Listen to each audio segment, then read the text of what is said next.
Thank you, Mr. President. Mr. President, I come today to the floor as a physician who's practiced medicine in Wyoming for a quarter of a century, as an orthopedic surgeon, taking care of families from all across the state, and to present a physician's second opinion of what's happened with this health care law that the people of this country are having to deal with and live under. And as Nancy Pelosi said about a year ago, she said, first we have to pass it before you get to find out what's in it. Well, the American people are finding out what's in it, and they, frankly, aren't happy with it. They don't like it. They don't want to live with it. They don't want to live under it. You know, a year ago when we started this discussion, you know, what we heard and what we believe and what I believe as a physician is what people are looking for in this country is the care they need from the doctor they want at a cost they can afford. And this 2,700 bill, 2,700-page bill that's costing trillions of dollars doesn't really deliver that at all. To me, it is a bill that makes it harder to create jobs. It increases the cost of care. It eliminates choice. It's raising taxes. It's locking 16 million Americans into a broken Medicaid system, and is taking $500 billion from our seniors, not to help take care of Medicare to solve that problem, but to start a whole new government entitlement program. And you know, visiting with one of my colleagues, Dr. Chris Kege, an orthopedic surgeon who I trained under in my residency program, just the impact of on seniors alone, those who need hip replacements, knee replacements. And you know, as surgeons, we know that when you take that kind of money away from Medicare, it doesn't make it easier for seniors to get the care that they need. And now courts have ruled, two courts, one in Virginia and one in Florida, that this health care law and the mandate, Mr. President, that everyone in the country must buy or obtain government-approved health insurance, two courts have ruled that unconstitutional. Well, the states are at an impasse knowing what to do. How do they react? When will the Supreme Court decide? What kind of resources must those states commit? And that's why I'm so delighted to be joined by my colleague, Senator Hutchison from Texas, on the floor, because I think she has the right answer, Mr. President.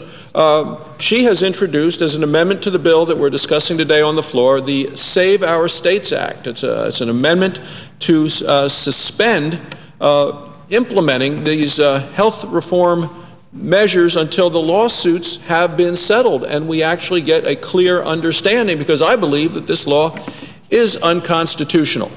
And so I would ask my colleague, and I note that there are quite a few senators that have co-sponsored this legislation, if she would perhaps share, as part of a second opinion, your thoughts and what the states have to live under now, and what rights and opportunities the states should have.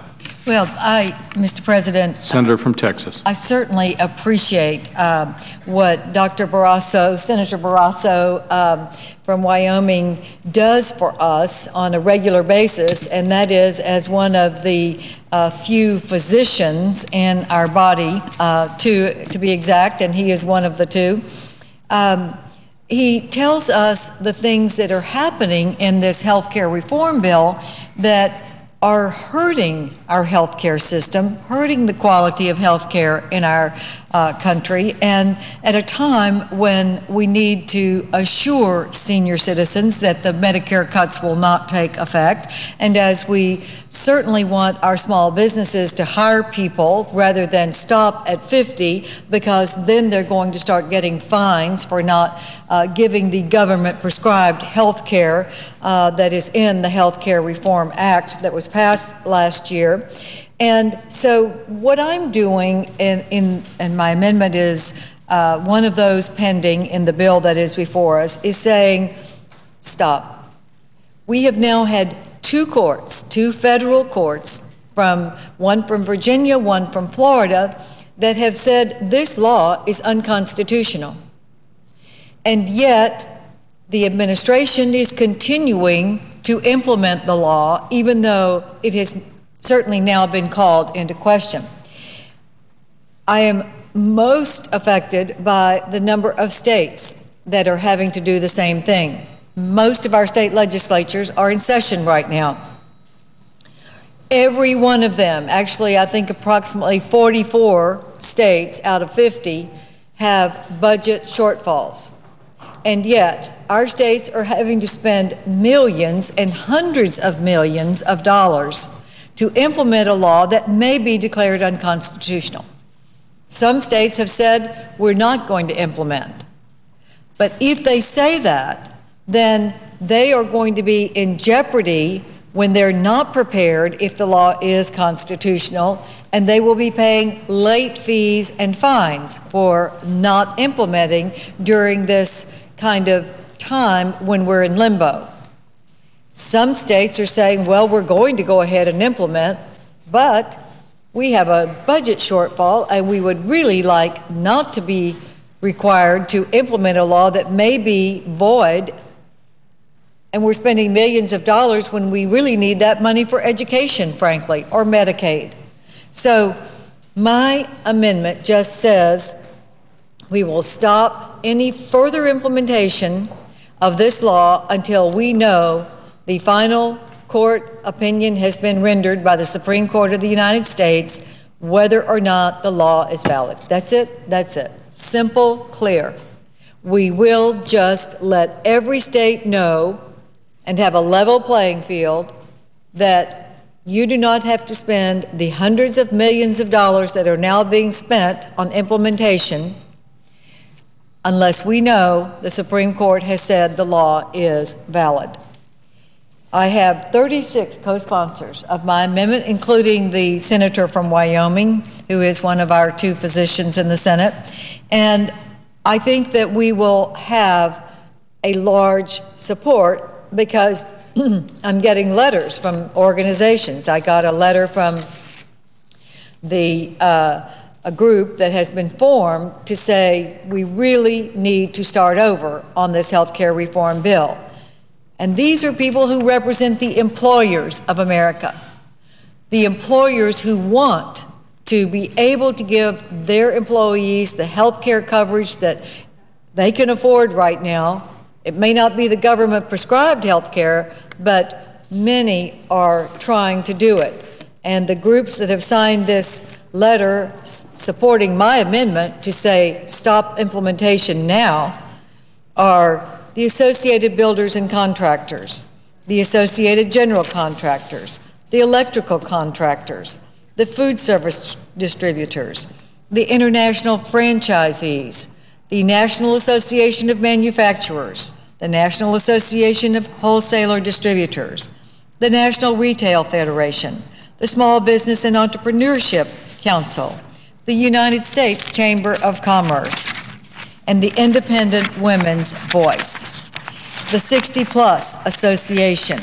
These are the groups that are saying, let's stop the upheaval that this has caused in our country, and let's wait and see what the Supreme Court says before we have the outlays of millions of dollars.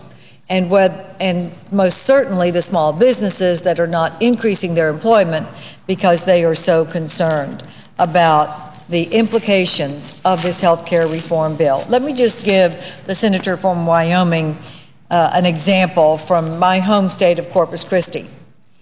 A small business in Corpus Christi, Texas, has 34 employees. The cheapest option that they have for their health insurance renewal is 44% more than their insurance just last year. They have just days to decide whether they can continue to offer their employees health insurance. Now, this is in anticipation of the health reform bill going into effect and causing these employers to have to meet these new mandates. The insurance companies are already ratcheting up their insurance premiums in anticipation of this law.